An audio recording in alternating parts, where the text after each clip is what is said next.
In this video, I'm gonna give you the 3 steps to grow a profitable solar sales organization in 2022. Hey, welcome back to another video on the channel. If you're brand new, please make sure you subscribe. And if you are just watching the video because somebody told you, because the word is getting out, where people are getting the goodies about solar, and obviously all the good information, I appreciate you, all right? But what I wanna do in this video is I wanna tell you, look, if you are brand new to solar or if you are already established and you wanna just grow exponentially, right? Or you're thinking about starting your own solar sales organization, right? You've been a rep, you wanna start your own solar sales organization, then I wanna give you the 3 things that I believe are crucial. All right, and without those, you will crumble and fall, until you realize that that's exactly what you need. All right, so I'm gonna try and keep this video as short as I possibly can. And that's why we're gonna get right into the video. The first thing you wanna make sure you do is that you demand a higher percentage upfront money from your installer or your EPC. The company that's gonna be carrying out, it's gonna be installing all your deals, right? And so you wanna make sure that not only you have a good partner, right? But you wanna make sure that you actually have, a company that can pay out a higher percentage at, we call it a milestone 1. So the 2 things you need to know about the lingo, I'll probably do a lingo about this, but there's like M1 and M2 in solar, right? So your M1, which is milestone 1, usually comes after signing an agreement. A week or 2, usually Thursdays or Friday, the installer will pay out to all their dealers, right, the money that they've earned a week or 2 of signing those agreements. All right, so you want to make sure that you have enough money that it's sustainable for you and you can keep going with your marketing dollars. You can keep paying your salespeople so they don't leave, right? So you gotta be able to withstand, the storm. If there's always a delayed payment, most of the installers are gonna be pretty good, especially those that we recommend working with. But you always have to be willing to withstand the storm. So if somebody doesn't pay, your people cannot be not paid, if that makes sense, because they're gonna leave. All right, they have to be able to put food on the table, they have to be able to take care of their families, and so that's a huge no-no. So that's why you have to demand, right, at least a 30%, okay? At least a 30% of the entire solar commission that you're gonna earn, all right? So ideally you wanna be at 50%. Ideally, that's what you wanna be at.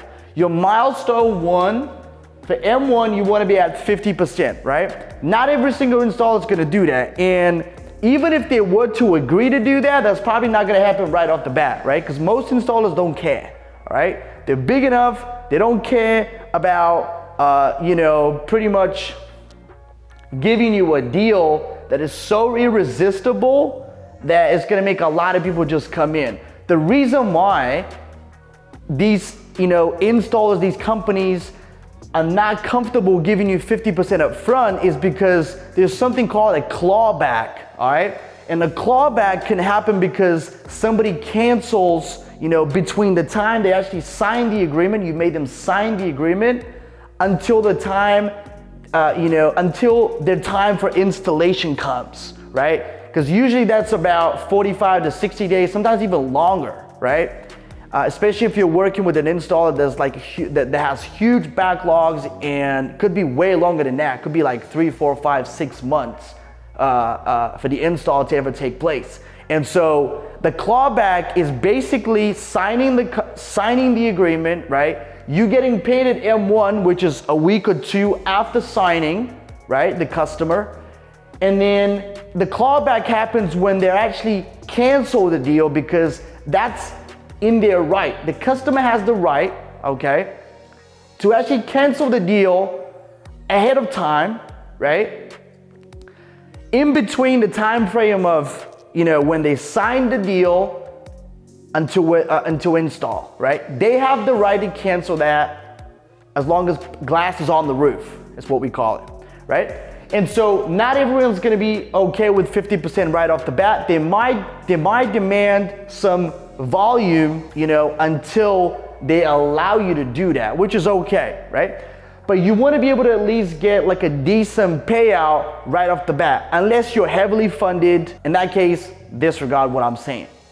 Now, number two is you wanna make sure that you have a constant flow of leads. And I know this sounds like, oh yeah, obviously we need to be able to, we need to be able to, feed our salespeople. We need to be able to do run appointments, close appointments. That's the lifeblood of the business. But it goes even deeper than that. If you don't have a constant flow of leads, then nobody's gonna take you serious. You're gonna end up hiring good salespeople. You train them, and they'll leave because of inconsistency. Most people don't leave companies because of how much they actually pay out, and their percentage of commission and whatnot. They leave because of inconsistency of lead flow or appointments. So that's why you want to make sure that they always have leads to call or appointments to run, on their calendars, okay? It is absolutely crucial. So there's nothing, if you don't have that, or if you don't have a sure way to for a fact that no matter what happens, like your people are gonna be good. Like they're gonna be paid, and they're always gonna have leads and appointments on their calendar, all right? And so if you have that, you're pretty good. Now, number three is actually probably the most important thing out of all, right? And that is negotiation. Now, I want you to hear me very, very carefully. The greatest people of our planet, the people that we know of today, the greatest men and women of history, the reason why we know of them today is because of their ability to negotiate better than everyone else. All right? And I want you to remember that. So negotiation, how does that really apply to solar, you might ask? Well, if you're not willing to negotiate a good red line, if you're not willing to negotiate the amount of percentages, the amount of money that you get paid initially so you can feed, right? You can put fuel back into the fire, right? So you can grow it even further, then your business is going to die, right? And so everything comes down to negotiation. So you want to be able to negotiate your red line. You want to be able to negotiate the amount of money that you get paid out. And you want to make sure that they know that you're not a newbie, even if you are, okay? And that's pretty crucial. And so if you don't get anything out of this video and you literally just skip to this, I want you to remember that in solar, in any business really, but in solar, your ability to negotiate is gonna make or break your business and how fast you actually end up growing because of it. Do you know how many people I meet every day that they have a red line from their installer that they were just given a red line? That red line was not negotiable, okay? The red line was not negotiated. It was just given to them. I always try, when I talk to people and they ask for advice, who should they go to and, what company they should use for installs and stuff like that, I always tell them, whatever the red line is, try and get it 5 cents lower initially without doing anything, right? In the grand scheme of things, obviously 5 cents might not seem like a lot, but you want to be able to negotiate your deal to the best possible way for you. So obviously you want to make sure that you negotiate within reason and you don't actually end up burning deals because of the fact that you negotiate too hard, But you want to make sure that you negotiate. So remember this. Negotiate, negotiate, negotiate, right? And whenever you start selling deals, right, people are gonna give you like a certain mark. All right, if you meet 30 installs a month, right, we're gonna be able to drop, 10 cents. And if you meet, 50 installs a month, we're gonna drop you this much, right? But all I'm saying is, when you start sending the EPC a good amount of installs, they're gonna take you a lot more seriously. And so instead of doing 30 deals, you might be able to achieve the same red line. I know it sounds crazy. It's not gonna happen every single time, but if you didn't negotiate, guess what your red line is going to be? Exactly the same as it was. And so it doesn't hurt to try. Again, obviously don't push things and do it within reason, but always try to negotiate.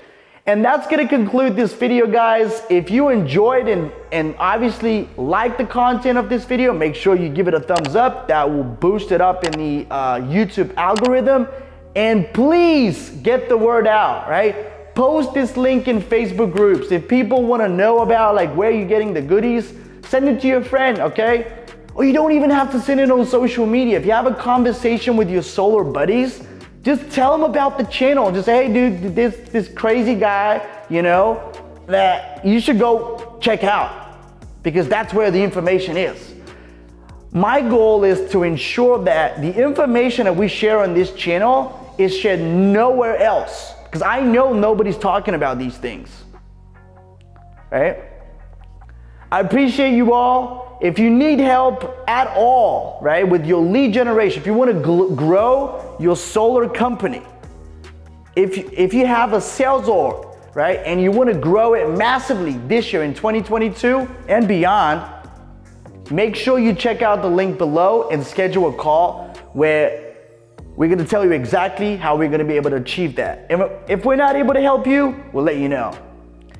Thank you so much for tuning in, and I'll see you again on the next one.